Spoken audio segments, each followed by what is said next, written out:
अस्सलाम वालेकुम दोस्तों, उम्मीद है आप सब खैरियत से होंगे। 16 फरवरी के बाद लोग करते हैं सोशल मीडिया पर कि 16 फरवरी के बाद क्या होने वाला है, कैसे तफ्तीश होगा, क्या वाकई साइक खास वालों को पकड़ा जाएगा, आमिल मंजिली वालों को पकड़ा जाएगा या ये ओपनली तफ्तीश होगा। इस वीडियो में मैं आप दोस्तों के साथ ये बात शेयर करूंगा, लेकिन आपके लिए ज़रूरी है कि जब आप पूरा वीडियो अव्वल से लेकर आखिर तक देखें तभी आपको पता चल जाएगा कि 16 फरवरी के बाद कौन सा तफ्तीश शुरू होने वाला है। क्योंकि बहुत से जो दोस्त हमारे भाई साइक खास और आमिल मंजिली के वेज़ों पे काम करते हैं, उन्होंने कहा कि यार उमेर भाई 16 फरवरी के बाद क्या होगा, तो मैं क्लियरली आप दोस्तों के साथ वो बात शेयर करूंगा कि 16 फरवरी के बाद वाकई तफ्तीश तो शुरू होगा, लेकिन किन किन महीनों वाले के हवाले से शुरू होगा। देखिए दोस्तों, सऊदी वजारत तिजारत ने आज से तकरीबन 6-7 माह पहले एक नोटिफिकेशन जारी किया था, और ये पहले से भी है कि किसी भी सऊदी सिटीजन के नाम पे कारोबार करना ये यहाँ पर जुर्म है। आप किसी भी अगर आप सऊदी के नाम लेके आप कारोबार चला रहे हैं, नाम सऊदी का हो और कारोबार आपका अपना हो, तो ये सऊदी अरब में कानूनन जुर्म है, आप नहीं कर सकते, जैसे कि आमतौर पर यहाँ लोग करते हैं। तो इस हवाले से उन्होंने एक सख्त फैसला किया कि जो भी सऊदी के नाम पर कारोबार करता है उनको पकड़े, उनको जेल में डाले। फिर टाइम दिया 6 महीने के, इन 6 महीनों में आप अपने कारोबार के तस्हीह करवा ले, अपने नाम पर भी कर सकते हैं। गवर्नमेंट के कुछ रूल्स रेगुलेशन है, उनको फॉलो करके अपने नाम पर भी अपना कारोबार चला सकते हैं। वो एक अलग से मैं वीडियो बनाऊंगा। और इस सिलसिले में पाकिस्तानी एम्बेसी और जद्दा में कौंसल जनरल जो है कौंसल खाना, वहाँ पर भी मुख्तलिफ सेमिनार्स हुए कि आप अपना कारोबार अपने नाम पर किस तरह कर सकते हैं।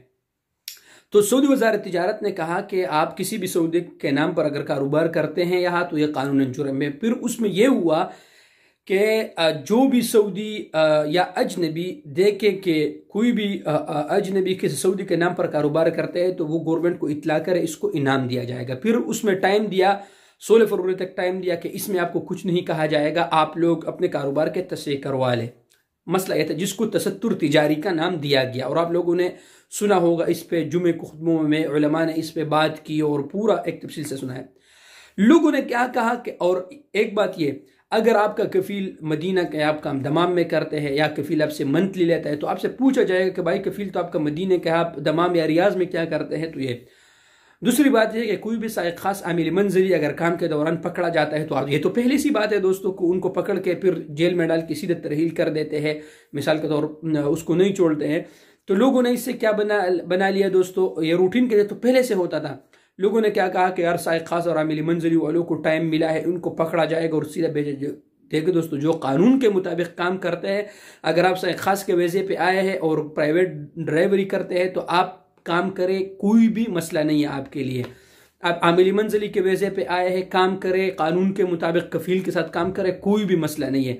लोगों ने इससे क्या बना लिया दोस्तों कि 16 फरवरी के बाद से खास और आमिल मंजिली को नहीं, मेरे प्यारे भाई, सबको, उन लोगों को पकड़ेगा जो सऊदी के नाम पे कारोबार करते हैं, मंथली लेते हैं, मंथली देते हैं पैसे, उनको पकड़ेगा। और जो टाइम दिया था आपने औज़ाह के अपने कारोबार के तस्हीह के लिए, वो फुत्र तस्हीह उनको नाम दिया गया था, उस हवाले से ये एक हमला चलेगा। तो ये इसके नहीं है कि यार खास आमिल मंजिली वालों को तो पहले से बात है, वो काम करते थे तो बिल्डिंग लाइन्स में जब काम करते थे कफील के बगैर, तो उनको पकड़ के उनको जुर्माना भी करते और जेल में भी डालते, फिर तरहील कर देते। तो असल मसला है दोस्तों, तो कोई फिक्र की बात नहीं है। अगर आप किसी सऊदी के नाम पे कारोबार करते हैं तो अभी भी आपके पास कुछ टाइम है, आपने कारोबार के तस्हीह करवा ले, अपने नाम पे करवा ले, जो भी हो। उसके बाद फिर ये न कहना कि हमें खबर नहीं हुई। तो असल जो था दोस्तों ये था। बाकी अगर आपको समझना है तो मुझे कमेंट्स में बता दीजिएगा, मैं आपको जवाब दूँगा।